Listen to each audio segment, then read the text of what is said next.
अगेती बोते हैं ना, तो अभी 3-4 साल से तापमान में खुद से बढ़ोतरी हो गई। तो अगेती बोते हैं तो उनमें पेड़ नहीं बढ़ते, फिर उनमें जड़गलन का रोग आ जाता है।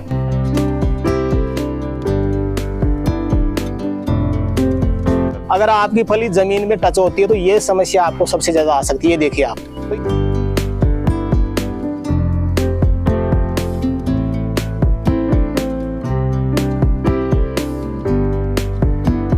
और फास्फेट खाद डाल दो। अच्छा, ज्यादा डीएपी की जरूरत नहीं है। देखिए तना बिल्कुल गल चुका है। ये देखिए आप, ये गल चुका, ये तना गल चुका है। अभी तो तना गलन की समस्या अगर आपको आती है तो थोड़ा निदान भी जानेंगे घर से।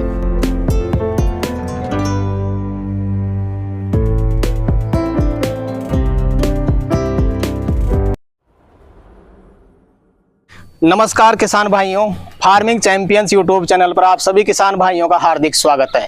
तो किसान भाइयों, आज मैं पहुंच चुका हूं एक ऐसे किसान भाई के पास में जो करीब 20 साल से मटर की खेती करते हैं और सफल तरीके से हर साल बहुत अच्छा प्रॉफिट मटर की खेती से कमा लेते हैं। इस बार भी किसान भाई ने 1 एकड़ में मटर की खेती कर रखी है, जिनमें इन्होंने अगेती मटर की खेती भी कर रखी है और पछेती मटर की खेती भी कर रखी है। किसान भाई हार्वेस्ट करके माल भी सेल कर रहे हैं अभी के टाइम पे। तो हम इनसे जानने वाले हैं कि अगेती मटर की खेती में ज्यादा मुनाफा है या फिर पछेती मटर की खेती से ज्यादा मुनाफा या कमाया जा सकता है। मटर की खेती में कौन कौन सी बीमारियां लगती है, इसमें क्या सावधानियां बरतनी पड़ती है, नए किसान भाइयों को क्या समस्याएं आ सकती है, मटर की खेती में कितना खर्चा होता है, कितना प्रॉफिट होता है, पूरी जानकारी मिलेगी। वीडियो को पूरा देखें। वीडियो पसंद आए तो लाइक करें, बाकी किसान भाइयों तक वीडियो को शेयर जरूर करें और जिन किसान भाइयों ने अभी तक हमारे चैनल को सब्सक्राइब नहीं किया, चैनल को सब्सक्राइब कर लें। तो आइए किसान भाइयों, आज का वीडियो शुरू करते हैं।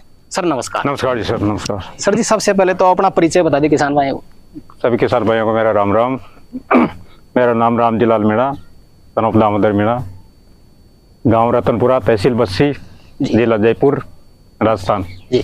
सर जी, मैं थोड़ा सा आपका एजुकेशन बैकग्राउंड जानना चाहूँगा सबसे पहले। एजुकेशन तो मैंने 1985 में बीकॉम कर ली थी। उस टाइम में घर में कोई बड़ा था नहीं संभालने वाला खेती को, तो मैं ही था। तो तैयारी भी की, खेती भी की? हाँ, तैयारी फिर नौकरी में छोड़ दिया, फिर उसको चलो खेती करते हैं। अच्छा, तो शुरू से इंटरेस्ट आपका खेती में था कि नहीं? शुरू से मेरा खेती में था। क्यों कई बार होता है कि यार मजबूरी में कोई काम करना पड़ता है या मजबूरी में इंटरेस्ट होता है। अजय उस टाइम में भाई सरकारी नौकरी में इतनी तनख्वाह भी नहीं थी और इसमें बढ़िया खेती में बहुत बढ़िया प्रॉफिट अच्छा था। प्रॉफिट अच्छा था। तो ये सिटी के पास पड़ता है। अच्छा, तो यहाँ सब्जी की ज्यादा डिमांड रहती थी, तो यहाँ लोकल मंडियों में अच्छे भाव मिल जाते उस टाइम। तो करीब कितने साल से कर रहे हैं सब्जियों की खेती आप? ऐसे तो मैं 80 के आसपास से ही कर रहा हूँ। अच्छा, इतने से मैंने बीकॉम कर ली, फिर दोनों काम करता था, खेती भी कर लेता था, पढ़ाई भी करता, सारे काम दोनों ही काम करते थे। दोनों काम कर लेते थे उस टाइम जी। तो मुख्य कौन कौन सी सब्जियां लगाते हैं आप? अब मुख्य तो अभी सर्दी में तो मटर, गाजर, टमाटर ये है जी, और जैसे लौकी। उस टाइम तो मुख्य फोकस सब्जियों पे ही आपका? हाँ, मुख्य फोकस सब्जियों पे ही।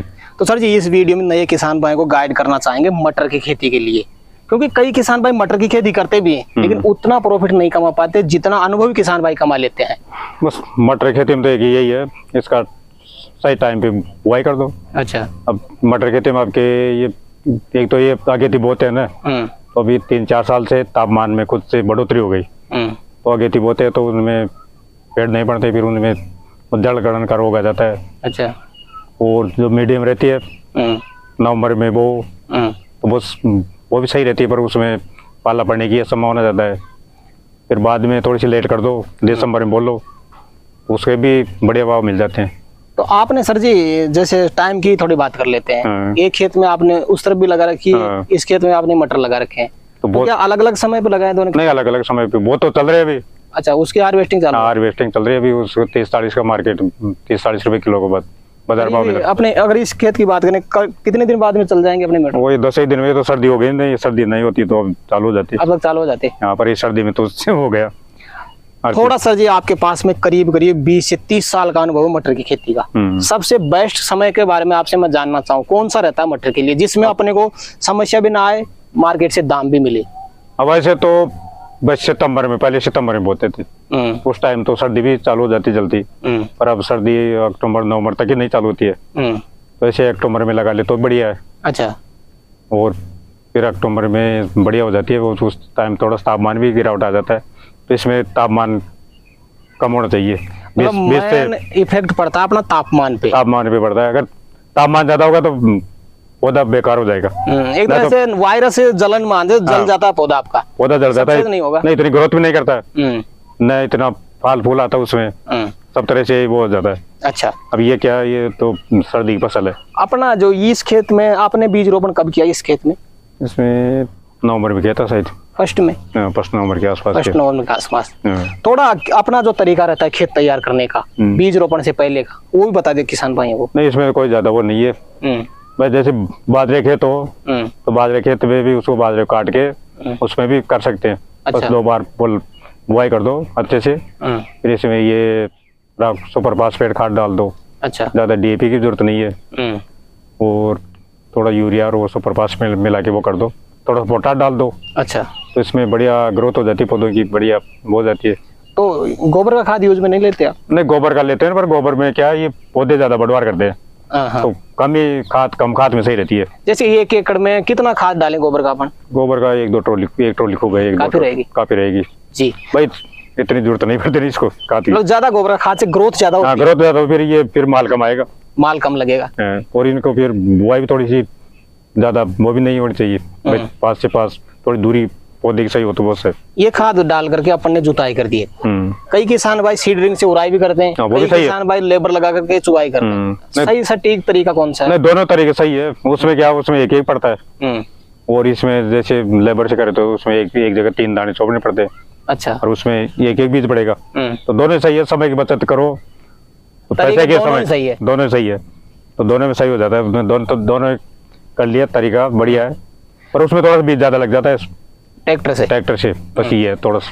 1 एकड़ के लिए सबसे सही बीज मतलब कितना बीज ले सकता है किसान भाई? 1 एकड़ के लिए तो 40 किलो बहुत है। 40 किलो काफी रहेगा, काफी सही है 40 किलो। अपन ने बीज उड़ाई भी कर दी, जैसे लेबर से चुबुआओ, चाहे अपने ट्रैक्टर से सीडरिंग से उड़ाई कर दी, उसके बाद में पानी देने का क्या तरीका रहेगा? कितनी देर तक पानी चलाए किसान भाई? नहीं पानी तो इसमें शुरू में हल्का ही देना चाहिए। ज्यादा पानी अगर बढ़ जाएगा तो फिर बीज गड़ जाता है, वो ज्यादा नमी में। आप मिनी से चलाते हो पानी? हाँ मिनी फुहारा है इसमें। कितनी देर तक चलाए शुरुआत में मिनी किसान भाई? मिनी तो क्या है, इसमें 3-4 घंटे चला दो, मिनी में तो वो इतना नहीं होता है। अच्छा, क्योंकि उसमें पानी बढ़ता नहीं है, मिनी तो थोड़ा पानी देता है। अपना सर जी बीज अंकुरित होने में कितना टाइम लेता है शुरुआत में?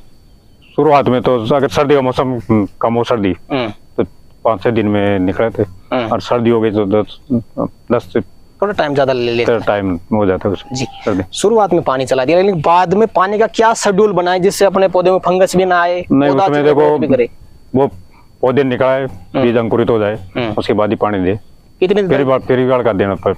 कितनी देर तक मिनी चला सकता है? कम से कम 1-1.5 घंटा चला दो। इतना ही चलाए? इतना ही चलाओ। कितने दिन के अंतराल पे? वो अभी जैसे 10 दिन के पौधे हो गए, अंकुरित हो गए, ऊपर आ गए, तो उसमें फिर 1-1.5 घंटा चला दो, काफी रहेगा। फिर उसके बाद में फिर 5-7 दिन बाद में चलाओ। ऐसे नहीं, ज्यादा पानी देने में खराब होती है फसल। ग्रोथ के लिए आप न्यूट्रिएंट मिनी से चलाते हो एक्स्ट्रा, थोड़ा वो बता दिया। नहीं मैं तो इसमें कुछ भी नहीं देता हूँ ज्यादातर, तो बस एक बार यूरिया दे देते थोड़ा सा ज्यादा। अच्छा। वो भी कम। कितने दिन बाद में देते हो यूरिया? जैसे इसकी निराई गुड़ाई करके उसके बाद में फिर वो दे देते। छिड़काव करते हो? नहीं हाँ छिड़काव कर लेते हैं। कितना लेते हो 1 एकड़ के लिए? कितना किलो लेते हो? 20 किलो बहुत है। काफी रहेगा। काफी रहेगा। एक बार ही देते हो यूरिया? हाँ एक बार, क्योंकि फिर बढ़वार ज्यादा हो जाएगी तो फिर वही आपका फ्लावरिंग सेट कम होगी। वो सेट कम होगा बस। इसमें तो अगर ज्यादा पानी दोगे तो वो कम आएगा फ्लावरिंग। अच्छा, क्योंकि फिर पौधा बढ़ जाएगा, फिर फूल कम देगा, अपने कम आएगी। ग्रोथ को मेंटेन करके चलना पड़ेगा। अगर ज्यादा ग्रोथ होगी तो आपकी फ्रूटिंग कम लगेगी, वो तो ग्रोथ में ही फिर बढ़ने में चल जाएगा वो। बिल्कुल। तो सर जी जैसे मान लो हमने देख रेख भी अच्छी तरीके से की और पूरा ध्यान रखा, कोई मुख्य समस्या आपके हिसाब से मटर में बीमारी वगैरह क्या लगती है? नहीं इसमें एक तो देखो मैं बताऊँ आपको, पेड़ ही बता देता हूँ। ये पेड़ एक तो ये बीमारी आती है, तो ये क्या थोड़ा सा, तो इसमें एक तो वो ट्राइकोडर्मा आती है। तो इसको क्या बोले, तनागलन होती है। यहाँ से देख सकते हैं किसान भाई, आपको दिखा देते हैं अच्छी तरीके से। ये देखिए तना बिल्कुल गल चुका है, ये देखिए आप, ये गल चुका, ये तना गल चुका है। तो तनागलन की समस्या अगर आपको आती है तो थोड़ा निदान भी जानेंगे घर से। अगर मान लो ये समस्या किसान भाई को आती है, क्या निदान कर सकता है इसमें? नहीं इसमें एक वो ट्राइकोडर्मा आती है ना। अच्छा, उसको खाद में मिला, गोबर खाद में, फिर 5-7 दिन मिलाओ, फिर उसको छिड़क दो, तो उससे वो हो जाती है, कंट्रोल हो जाता है। इसके अलावा और कोई बीमारी लग सकती है? ज्यादा पानी दोगे तो इसमें वो गलने की शिकायत रहती है। ये फल गलन की है, आपकी फली गलन की समस्या भी आ सकती है किसान भाई। ये भी आपको मैं प्रैक्टिकल दिखा, ये देख सकते हैं आप। अगर आपकी फली जमीन में टच होती है तो ये समस्या आपको सबसे ज्यादा आ सकती है। ये देखिए आप, तो इसमें भी आपको काफी नुकसान हो सकता है, तो इसमें भी आपको इसमें थोड़ी नुकसान सावधानी होता है, बरतनी पड़ती है। मार्केट तो से क्या सावधानी बरत सकते हैं इसमें भी सर से हम जानकारी लेने वाले हैं। सर इसमें जैसे मानो अपनी फली में गलन की समस्या आ रही है, इसमें क्या यूज में ले सकते हैं? इसमें एक फंगिसाइड आती है बायर कंपनी की नेटिवा, तो उसको छिड़काव कर दो। तो इसको फंगस बोल सकते हैं अपन? हाँ फंगस, तो ये सही हो जाएगा। अच्छा, और ऐसे पौधे में भी नहीं आएगी और इसमें भी नहीं मतलब आएगी। पौधे की फंगस भी खत्म हो जाएगी हाँ, और पौधे। आपके फल में अगर फंगस है वो भी हाँ, खत्म हो वो जाएगी। भी खत्म हो जाएगी। जी, तो सर जी 2 बीमारियां आपने बता दी, एक तो फंगस और दूसरी तना गलन। इसके अलावा और कोई समस्या आ सकती है किसान? नहीं, और तो कम आती है। और तो बस एक पाले की आती है, तो पाले में तो पानी दे दो। अगर पाले की संभावना भाई चलो आज सर्दी पड़ेगी तो उससे फिर सिंचाई कर दो पहले। और कई किसान भाई सल्फर का यूज भी करते हाँ हैं, सल्फर भी सही है, वो भी उसका भी छिड़काव कर दो। सल्फर लिक्विड वाली का हाँ लिक्विड वाली कर दो, स्प्रे करते हैं उसका भी? स्प्रे कर दो। अच्छा। ऐसे कर दो कोई। जी, तो अपनी ये क्रॉप सर जी कितने दिन की हो चुकी है? ये हो गई 60 दिन के आसपास हो गई। 60 दिन के आसपास। हाँ। तो बीज रोपण के कितने दिन बाद में अपन हार्वेस्टिंग कर सकते हैं माल? अब ये तो 60-65 दिन में चल जाती है। अब देखो कई टूटने वाली हो गई। तो यहाँ पे भी सर जी हम देख पा रहे हैं आपके बिल्कुल दाना कंप्लीट है। हाँ, complete ये देख है। सकते हैं किसान हाँ, भाई, ये complete दाना बिल्कुल कंप्लीट हो चुका है। तो ये तो सर्दी की थोड़ी समस्या हो गई, इस कारण वो हो गई। वरना अब तक हार्वेस्ट कर हार्वेस्टिंग हो जाए कोई 10-15 दिन तो ये देख सकते हैं आप। वो पड़ी। तो अब कितने दिन बाद में हार्वेस्टिंग चालू हो जाएगी? मतलब 10-1 दिन बाद में हो जाएगी। चालू हो जाएगी। हाँ। तो 1 एकड़ में सर जी जैसे मान लो हार्वेस्ट का तरीका भी थोड़ा मैं समझना चाहूंगा। हार्वेस्ट करते हैं अपन माल, कितनी बार हार्वेस्टिंग होती है इसमें टोटल? इसमें 2 या 3 बार होती है, बस ज्यादा नहीं कर। पूरा माल हार्वेस्ट हो जाता है? नहीं, फिर क्या है इसमें बार बार तोड़ाते हैं ना, फिर पौधों का नाश होता है, अच्छा। ये टूट जाते पौधे वोधे। तो इसमें पूरा पकड़ने के बाद में तोड़ाई चालू करते हैं। अच्छा, तो फिर उसमें क्या, फिर एक बार टूट गया, फिर साथ ही साथ दूसरी बार टूट गया, फिर रह गए तो तीसरी बार में, बार बार में तो फिर इनको अलग करोगे तो ऐसे नुकसान होता है पौधे को। तो जैसे आपकी उस खेत में हार्वेस्टिंग चालू है, प्रेजेंट में क्या भाव मिल रहा है आपको? अभी 35 से 40 रुपए किलो के बीच। 35 से 40। अपना माल आमतौर पे जाता कहाँ पे?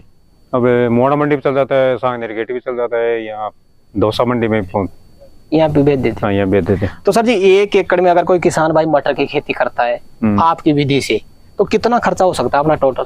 अब इसमें बीज का लगा लो। अब और किसान भाइयों को मैं एक बताना चाहता हूँ, एक बार बीज लिया हो कंपनी का बढ़िया, फिर उसको एक 10-20 क्यारी रख लो, फिर उसकी पकाई करो अच्छी तरह, फिर उसी बीज को निकाल लो, फिर उसको वापस सब काम कर लो।